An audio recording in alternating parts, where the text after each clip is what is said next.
I've heard all about work-life balance, career planning, financial freedom, and realizing yourself, and all that.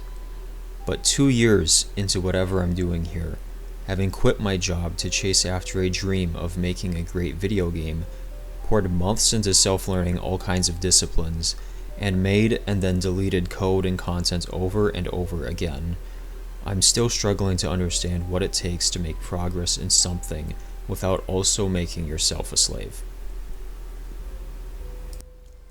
I've been thinking about the difference between the kind of work I admire and the concept of churn. Churn describes the majority of the work I've done up to this point. I've been repeatedly falling into the trap of trying to produce something that I'm simply not ready to, and I think the problem is that I've been trying to work vertically. Basically, I've been trying to create a snapshot of the final product from my mind when I haven't done the groundwork. I have an image, an action sequence, an environment, a feeling, a context, and I want to just model it up and start injecting code into the scene until it all becomes real. The consequence is that I keep having to throw away what I thought was finished, and I never isolated the ideas in my head from all the work that I would need to undertake to actually play that scene out in game. In this video, I tried to slow down and even step away from the computer as much as possible. I got the idea that I could make my in-game environments in the real world using whatever materials I had available.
Now, I'm not actually sure how valuable it is or could be to learn new artistic disciplines in an attempt to raise the perceived value of my project.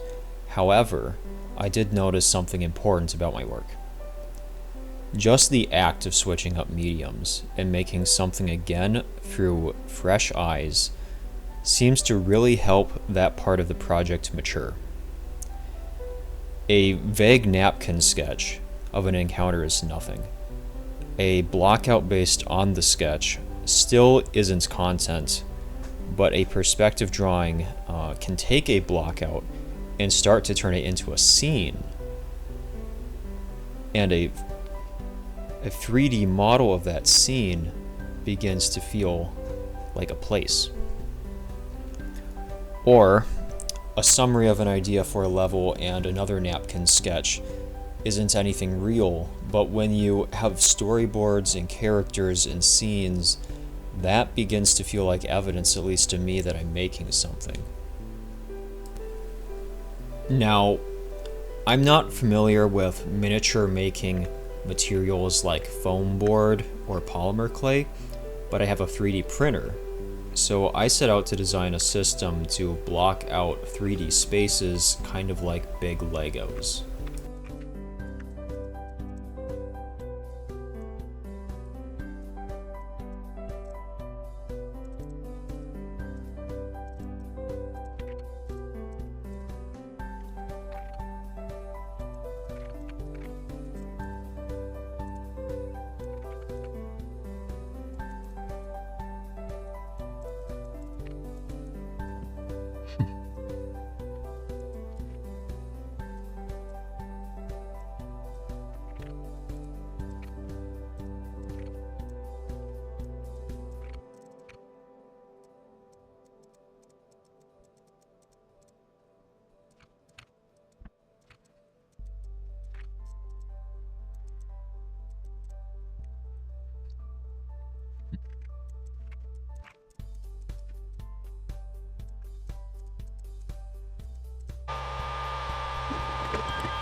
After a few really bad prototypes, I remembered how the whole mechanical design process works from back when I was employable, and actually test fitted my parts in CAD before hitting print. And also made some accommodations for the manufacturing process, like connecting the bottom layer of the print into a single surface and using sloped overhangs that didn't need a support structure.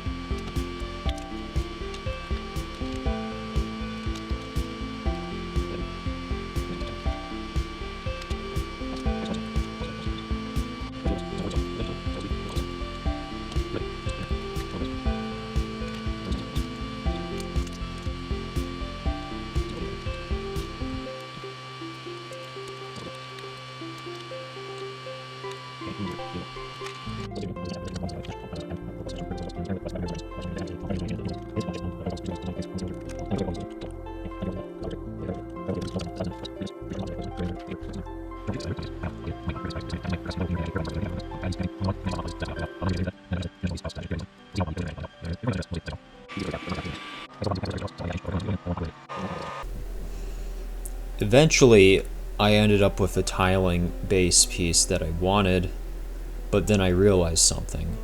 The modular, slow-to-design plastic block system I had come up with really wasn't any more useful than a cardboard square. I ended up just hot gluing some cardboard together and was able to make a better modular diorama pretty quickly. On that topic, miniatures seem like a magical but also very expensive hobby that I never got into, but I have friends who did, and I felt inspired by the use of miniatures professionally in the film and video games industries before realistic CGI became ubiquitous. Like, wouldn't it be sick if instead of spending hundreds of hours in Blender, I could be stoically forming and painting little clay sculptures that I could scan into my game using modern technology? I've also wished that there was somehow I could overlap my process with the interests of my friends so that we could try working on something together or even just talk about it.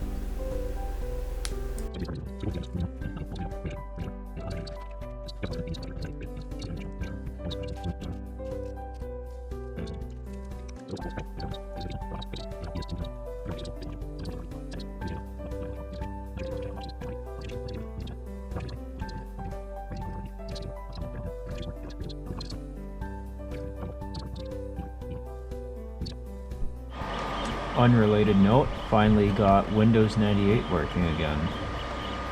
Just stopped playing a cool song. I don't know if I can make it happen again. Guess I have to restart the computer. But yeah, I got my eWare bloat. Oh wow, it gets bigger when you mouse over. I didn't see that before. Let's see if it changes.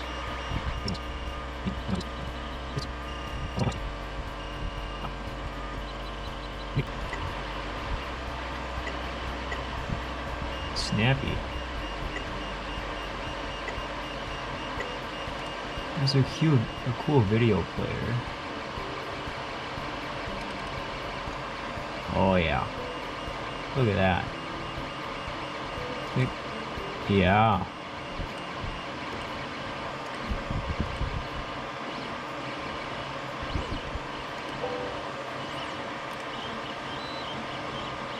Is there anything else it does? Move it around.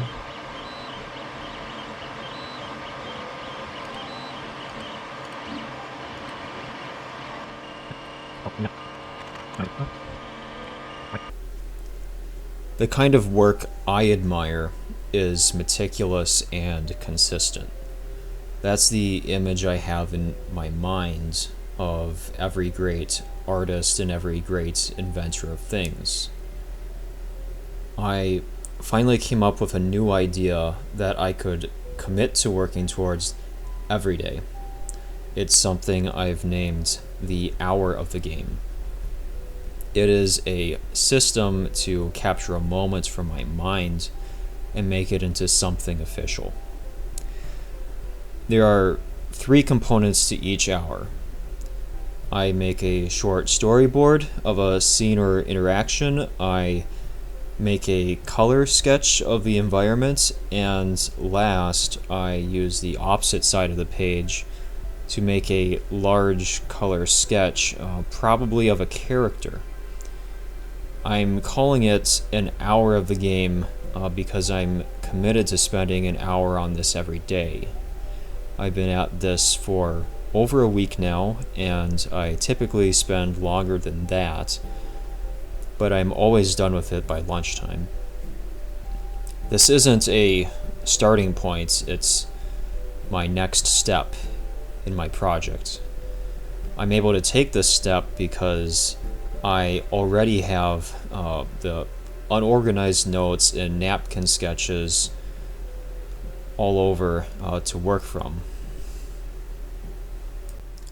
The point of making these videos is not only to promote my work or keep me accountable to continue working on this project, but also because I want to be able to give something to other people through my work, even when I don't have a product to share. So I hope this sort of rambling about my workflow over the last month or so can be of some help to someone. Now, if someone is watching this outro, I just want to say thank you and God bless you.